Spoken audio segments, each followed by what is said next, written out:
আজ আমরা রান্না করব অনুষ্ঠান বাড়ির মতন আলুর দম।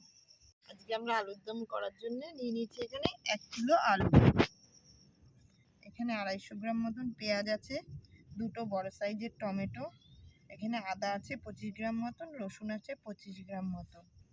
এবার আমি আলুর দমের জন্য মশলা নিয়ে নিয়েছি নুন, হলুদ, লঙ্কার গুঁড়ো, চিনি, গোটা তেজপাতা, সর্ষের তেল, এখানে আছে কয়েকটা কাঁচা লঙ্কা, পাকা লঙ্কা, এখানে নিয়েছি কাজু কিশমিশ ভেজানো। কাজুটা এখানে ওই 8-10টা কাজু আছে আর ওই 10-15টা মতন কিশমিশ আছে। আর এখানে ওই 75 গ্রাম মতন টক দই ফেটানো আছে, ফেটিয়ে রেখেছি টক দইটা। আলুর দমের জন্য আমি আলুটা এইভাবে ছোট ছোট টুকরো করে নিয়েছি, আর পেঁয়াজটা এরকমভাবে ছোট কুচি কুচি করে কেটে নিয়েছি, আর টমেটোটাও আমি এরকম কুচি কুচি করে কেটে নিয়েছি। কাজু কিশমিশটা বেটে নিচ্ছি।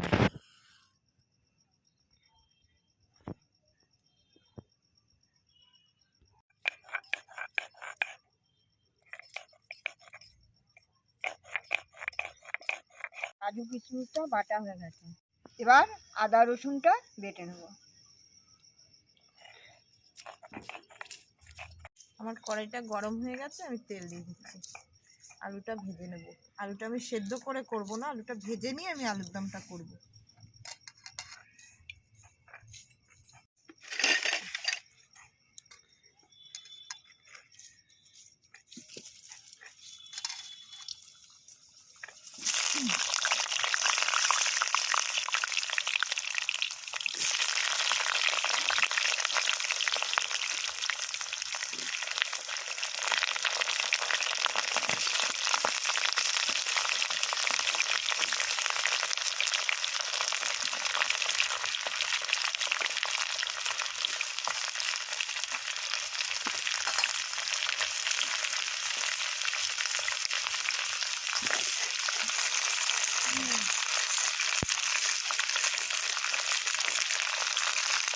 আলুর মধ্যে আমি 1 চামচি নুন দিয়ে দিলাম, বড় চামচি। 1/2 চামচি মতন হলুদ দিয়ে দিলাম। আমি এখানে 1 চামচি মতন নুন আর 1/2 চামচি মতন হলুদ দিয়ে বড় চামচি আলুটা ভেজে নেব। এই পাকা লঙ্কা কটা এর সঙ্গে বেটে নেব। রসুন বাটাটা তুলে নিলাম। আমার আলুগুলো লাল করে ভাজা হয়ে গেছে, আমি এবার আলুগুলো তুলে নিচ্ছি। এই যে আমার তেল গরম হয়ে গেছে, এর মধ্যে আমি তেজপাতা দিয়ে পেঁয়াজটা দিয়ে দেবো।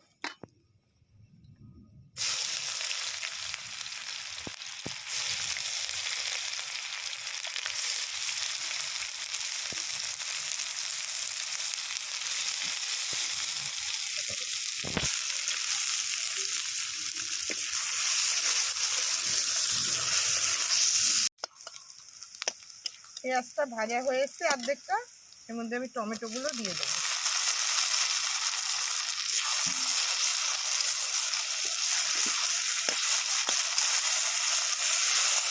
আমি আদা রসুনের পেস্টটা দিয়ে দিলাম। আর কি কড়াই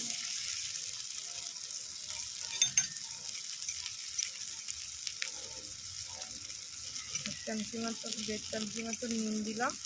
আলুতে আমার নুন দেওয়া আছে 1 চামচি। হলুদ দিয়ে দিলাম 1.5 চামচি।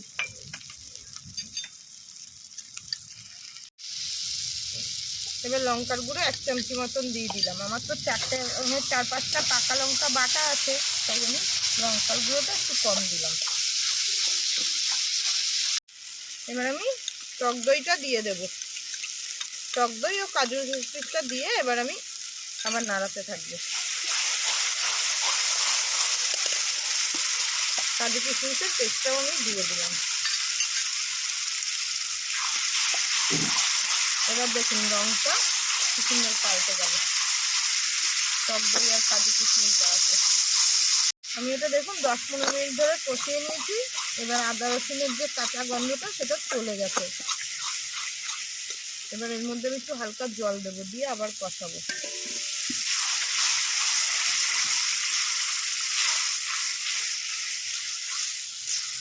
আমি জলটা দিয়ে 5-7 মিনিট পর্যন্ত কষিয়ে নিয়েছি। এবার আমি আলুগুলো দিয়ে দেবো ওর মধ্যে, দিয়ে আবার কষাতে থাকবো। মানে আলুটা আমি সিদ্ধ করে নিই, আলুটা ভাজা আলু।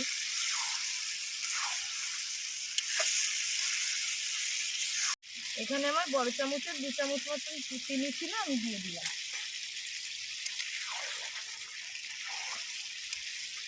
আমার মশলা কষানো হয়ে গেছে, তেল ছেড়ে দিয়েছে দেখুন মশলার থেকে।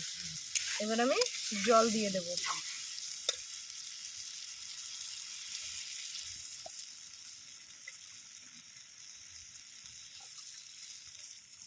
আমার আলুটা সেদ্ধ হতে হবে, তো ওর জন্য আমি জলটা একটু বেশি দিলাম। আলুটা সেদ্ধ হতে হতে জলটা শুকিয়ে যাবে। এই যে দেখুন এরকম আমার ঝোলটা টকবক করে ফুটছে। এরকম 15 থেকে 20 মিনিট ফুটিয়ে নিলেই আলু সেদ্ধ হয়ে যাবে। এই যে আমার আলুর দম হয়ে গেছে। এবার আমি ঘি আর গরম মশলাটা দিয়ে নামিয়ে দেবো। প্রথমে দেবো ঘি। এখানে আমি 1 চামচি ঘি দিয়েছি, আর 1/2 চামচি গরম মশলা, বড় চামচি দিয়ে সুন্দর করে নেড়ে নামিয়ে দেবো। এই ঝোলটাও মাখা মাখা হয়ে যাবে, আলুতে ঝোল যেটুকু যে ঝোল আছে আলুতে টেনে নেবে, নিয়ে মাখা মাখাই হয়ে যাবে।